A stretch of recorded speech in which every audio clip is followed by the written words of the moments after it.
गुरुदेव, जब आपने आज शक्तिपात जब कल किया था तो उसके बाद की अनुभूति ये रही कि हमें जो है वो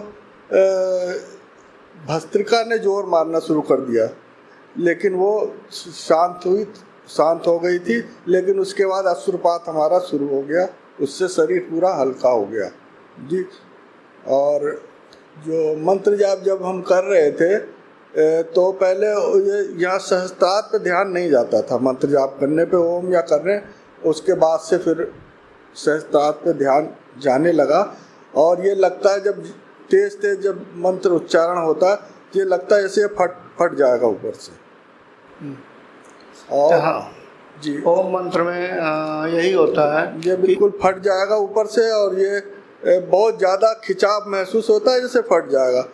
और बाकी कोई दृश्यगत अनुभूति हमें बहुत कम होती है। कभी कदार आपके दर्शन हो जाते हैं, लेकिन दृश्यगत अनुभूति बहुत कम होती है। लेकिन जब ध्यान की जब अवस्था हमारी बढ़ जाती है, जब आधे घंटे से ऊपर जब हम पहुंच जाते हैं, लास्ट जब स्थिति होती है ध्यान की, तो लगता है शरीर बिल्कुल, ये हाथ जो हम फंसाते हैं बिल्कुल, तो ये मांस हमारा गल गया है और बिल्कुल ये चिपक गई हैं, उंगलियां दोनों चिपक जाती हैं और शरीर पूरा जैसे गायब होने लगा। खाली रीढ़ भी पूरी नहीं, मोटी रीढ़ नहीं पूरी महसूस होती है, वो एक पतली सी एक लाइन जो है वो शरीर में रह गई है यहाँ से यहाँ तक। और बाकी और शरीर का अनुभव बहुत कम ख़त्म होने लगता। खाली शरीर में लगता है जैसे कि ये जो है वो रीढ़ जो है वही शरीर में बची हुई है और हमारा मतलब थोड़ा सा ध्यान है। बाकी शरीर बहुत हल्का हो के अजीब सा महसूस होता, खाली रीढ़ का ही अनुभव होता है, बाकी और अनुभव नहीं होता।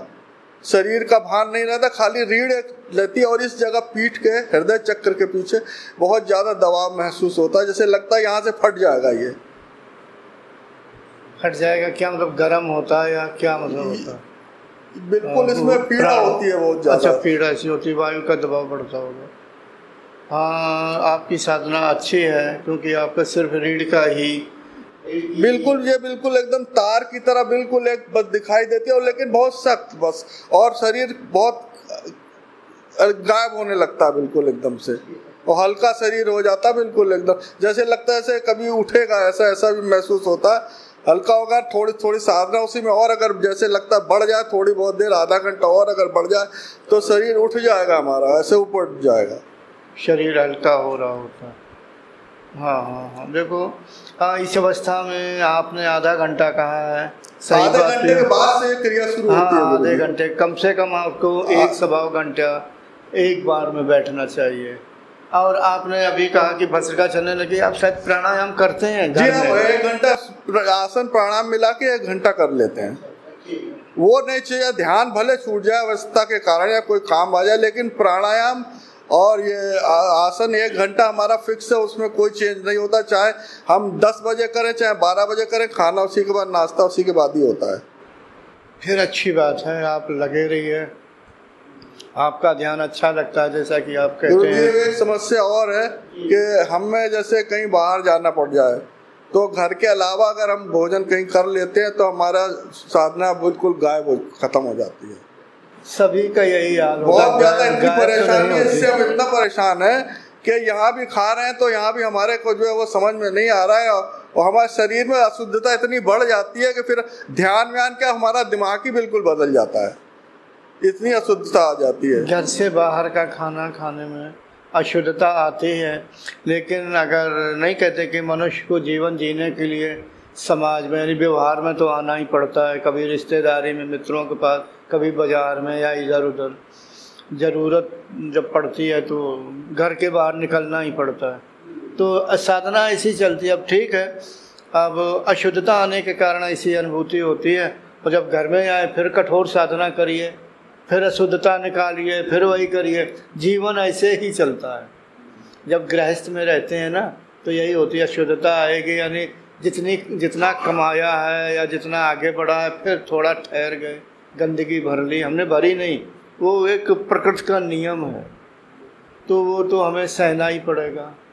तो इसमें आप कुछ ना समझें, इसी को कहते हैं कि साधना में लगे रहो, धीरे धीरे आप आगे बढ़ते रहेंगे। गुरुजी जब भी ध्यान करते हैं, जब आपका जब हम ध्यान करते हैं तो सबसे स्पष्ट चेहरा, किसी देवी देवता का भी ध्यान करें तो उतना नहीं आता, लेकिन आपका चेहरा बहुत हमें स्पष्ट जो है वो दिखाई देता है, बहुत जैसे कि आप सामने बिल्कुल बैठे हुए हैं। तो ये तो आपकी श्रद्धा है। और ये भी कह दूं, अगर मैंने आपके शरीर में यानी आप पर शक्तिपात किया तो मैं तो आपके अंदर भी घुसा बैठा हूँ जी, तो मैं तो दिखाई दूंगा। अगर आप श्रद्धा से मुझे याद करेंगे, अंदर ध्यान में लगती है उतना। अगर हम यहाँ भी ध्यान कर रहे हैं तो आपका अगर ध्यान करें तो हमारा ध्यान थोड़ी बहुत देर रुक जाता है, अदरवाइज और नहीं रुकता। अगर इष्ट देव का भी ध्यान कर रहे हैं तो भी उतनी स्पष्टता नहीं रहती जितना आपके ध्यान में रहती है। तो गुरुजी क्या इसको रखें चालू, आपका ध्यान करें? कोई भाई मेरा ध्यान ना करो, मैं भी एक मनुष्य हूँ, मनुष्य से श्रेष्ठ देवता होते हैं। आपका जो इष्ट हो, जो भी हो, भगवान संग, वो स्पष्टता आती नहीं, बनता ही चित्र ही नहीं बन पाता। जैसे आप कहते हैं ना ध्यान करिए, तो उतना आप मेरे से ही पूछ रहे हैं तो मैं क्या कह दूंगा, मेरा ध्यान करो। मैं तो कभी किसी को नहीं बताता हूँ, मैं तो हमेशा कहते हैं ईश्वर का ध्यान करो, यानी जो हमारे जो ब्रह्मा विष्णु महेश कृष्ण राम हनुमान जो भी देवता है, मन पसंद कुछ नहीं बन रहा है तो फिर कोशिश करते हैं। तो हाँ, तो आप मेरे से क्यों पूछ रहे हैं? मन एकाग्र करने के लिए आपका मन जिस प्रकार एकाग्र हो वैसा करिए। मन का एकाग्र होना जरूरी है। जिस ध्येय वस्तु पर एकाग्र हो उस ध्येय वस्तु को याद करिए। प्रणाम। प्रणाम। Thanks for watching. Remember to like, comment and subscribe.